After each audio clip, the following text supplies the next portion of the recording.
Hare Krishna. We continue reading from Bhagavad Gita as it is, chapter 7, knowledge of the absolute, text 3. Manushyanam sahasreshu kaschid yatati siddhaye yatatam api siddhanam kaschin mam veti tattvataha. Translation and purport by His Divine Grace, A.C. Bhaktivedanta Swami Shilpa Prabhupada. Out of many thousands among men, one may endeavor for perfection. And of those who have achieved perfection, hardly one knows me in truth. So Krishna is continuing to give absolute knowledge to Arjuna, and he's telling him, Manushyanam sahasreshu. Manushyanam sahasreshu, out of many thousands and thousands of men. Then he's saying, Kaschit yatati siddhaye. Kaschit yatati siddhaye. One endeavors for perfection. So out of thousands of men, one endeavoring for perfection. Now, what is this perfection they are speaking about? Liberation. So we can see, out of 7 billion people, how many people are actually interested in liberation?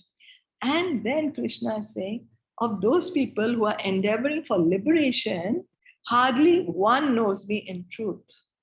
So there may be so many liberated persons, but out of many thousands of them, hardly one of them will know Krishna in truth. So it's really so rare to know Krishna. Very rare. It's a bit long. I might not be able to finish the purport today. Let's read. There are various grades of men, and out of many thousands, one may be sufficiently interested in transcendental realization and try to know what is the self, what is the body, and what is the absolute truth. We can see what is the usual general interest of people. Generally, we are interested in everything related to the body. Hardly anyone is interested to understand, oh, I'm not the body, I'm the eternal soul. Hardly. Not many. And then out of that, many may be willing to understand, oh, I'm not the body, I'm the soul, but hardly one is willing to understand, oh, I have a relationship with Krishna. Hardly one may be interested to understand about God and our loving relationship with Him. So generally mankind is simply engaged in the animal propensities, namely eating, sleeping, defending, and mating. And hardly anyone is interested in transcendental knowledge. So our energy, our time is all going in eating, sleeping, mating, and defending. We don't have time for understanding our true nature. We don't have time for understanding God. Sorry about that. Understanding God. So, the first 6 chapters of the Gita are meant for those who are interested in transcendental knowledge. My God, again, this is going to happen. Okay. The self, the super self, and the process of realization by Gyan, Dhyan Yoga, and discrimination of the self from matter. So what happens in the first 6 chapters, Krishna is telling Arjuna about that, the difference between the body and the soul. Then he's telling him that the body is always going to die, but the soul is eternal. Krishna is giving this knowledge to Arjuna about the soul in the 2nd chapter. Also, Krishna is giving him the transcendental knowledge. He's telling him about Ashtanga Yoga. Then he's telling him how you can discriminate what is matter, what is spirit. However, so all this one can know, but it will bring one only to the point of liberation. Only to the point of liberation. But how to know God? How to know Krishna? How to know God? It's only by devotional service. Krishna says in the Bhagavad Gita, it's that only by devotional service that one can know me. Only by devotional service. There's no other way. However, Krishna can be known only by persons who are in Krishna consciousness. Other transcendentalists may achieve impersonal Brahman realization, for this is easier than understanding Krishna. So to go to the Brahma Jyoti is easier than to understand Krishna. Krishna can be understood only by devotional service. Krishna is the supreme person, but at the same time, he's beyond the knowledge of Brahman and Paramatma. The yogis and jnanis are confused in their attempts to understand Krishna.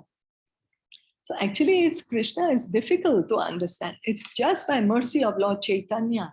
He's given us, chant this Hare Krishna mantra, read from Bhagavatam and Bhagavad Gita, and easily you will be able to understand Krishna.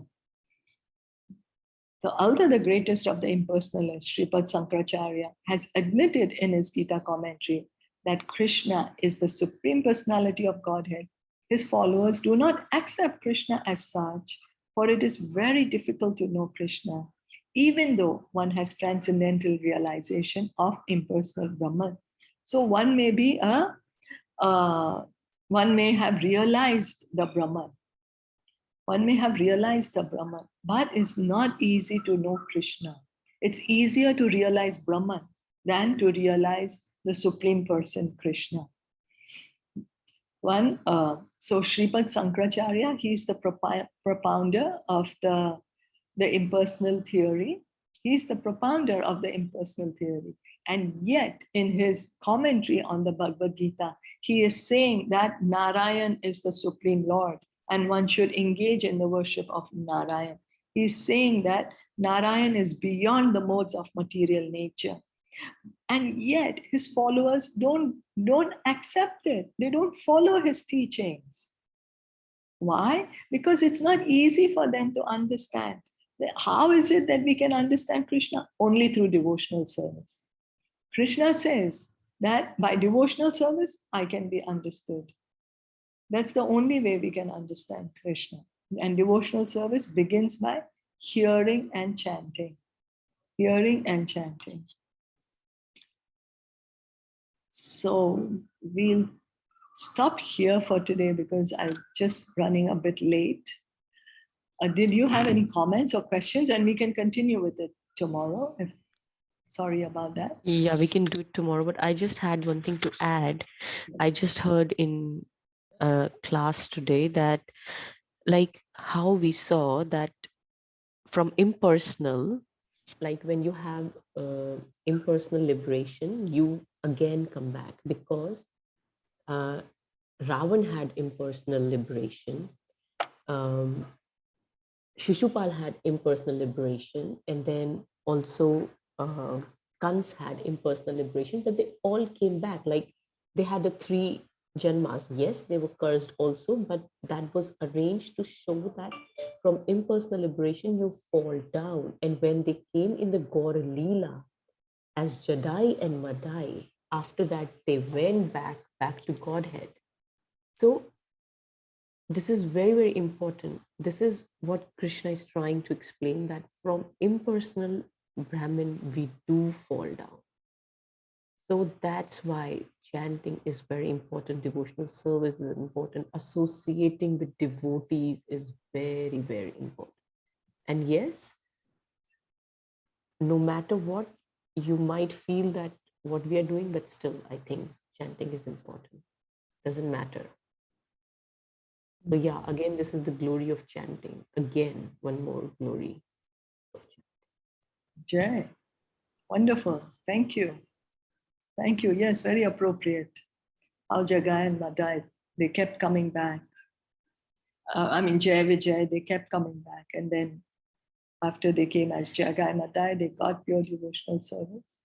Yeah, because someone might have a question that they got the impersonal liberation and then why are they coming back? Yeah, it's true.